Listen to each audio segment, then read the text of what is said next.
Hello বন্ধুরা, চলে এসেছি নতুন একটা ভিডিও নিয়ে। আজকে গেছিলাম আমি আমার ছেলেকে স্কুল থেকে আনতে। এমনিতেই দায়িত্বটা বাবার ঘাড়েই থাকে, কিন্তু আজকে ওর বাবার একটা কাজ করে যাওয়াতে আমাকে যেতে হয়েছিল। তুমি দেখো, এই স্কুলে কত রকমের খেলনা, সব বাচ্চাদের স্কুলেই থাকে। তো এইগুলো নতুন সংযোজন হয়েছে, এই ট্রাম্পোলিনটার পাশে মিকি মাউসটা। আগে এই দুটো ছিল না, এই দুটোই নতুন হয়েছে। তো বাচ্চারা স্কুল ছুটির পর এত খেলে, তাদের বার করতে করতে আরও এক্সট্রা 8 ঘন্টা সময় লেগে যায়। তো ওর দিন ওর বাবাই ওকে চড়ায়। তো আজকে আমি গেছি, তো আমার সাথে চড়ছে। কিন্তু সবথেকে মজার বিষয় হলো, ওর বাবা কাজ সেরে কাউকে কিছু না বললে হঠাৎ করে সারপ্রাইজ দিয়ে চলে গেছে সেখানে। তা তুই বাবু যদি আগে থেকেই ভাবতিস যে যাবো সারপ্রাইজ দেবো, যে না আমাকে কেন কষ্ট করে নিয়ে যাওয়া বাবু? আমাকে যেতে গেলে কেন বলবো 2-3টে অটো পাল্টে তারপর যেতে হয়। ফেরার সময় তো এরাই ফিরতে হয় ছেলেটাকে নিয়ে। কিন্তু বাবা যদি যায় তাহলে স্কুটি করে তাদের ফিরে আসতে পারে। কিন্তু অসুবিধা তো হতেই পারে এক একদিন, তাই জন্য আমি চলে গেছিলাম। কিন্তু সে আবার তার ছেলেকে আনতে যাবে বলে তাড়াতাড়ি কাজ মিটিয়ে স্কুলে চলে গেছিল। এই যে দেখো, আর একজন সব রকম রাইডস চড়তে তার কোনো রকম অসুবিধা নেই, একটার পর একটা বায়না করে যাচ্ছে। এই যে বাবা চলে এসছে, তার আরও বেশি মজা। বাবা মা দুজনে একসাথে এসছে। আমি তাড়াতাড়ি সমস্ত রান্না বান্না সেরে ছেলেকে আনতে গেছি। সবাই কীরকম, সব বাচ্চারাই কেমন দোলনা চড়ছে, সমস্ত রাইস চড়ছে, আর একটার পর একটা বায়নার শেষ নেই।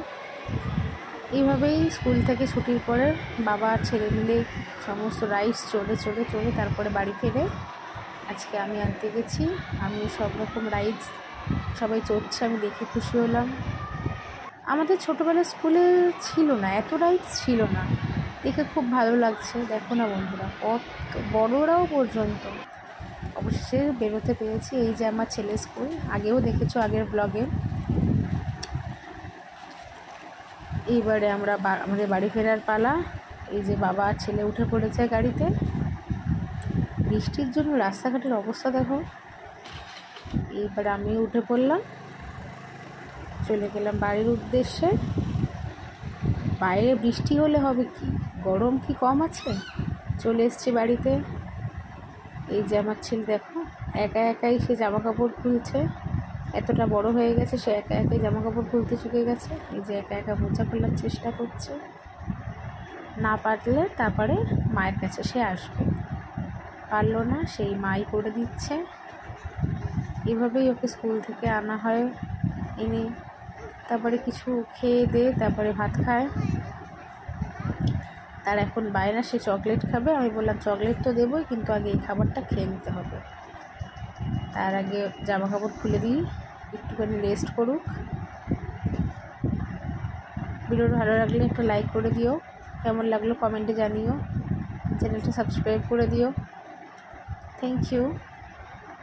এই দেখো, এবার আমার ছেলেকে গ্লুকন্ডি করে দিয়েছি 1 গ্লাস, হাতে 5 স্টার ধরে আছে। দেখা হবে পরের কোনো একটা ভিডিওতে। Thank you. সুস্থ থেকো ততদিন সবাই।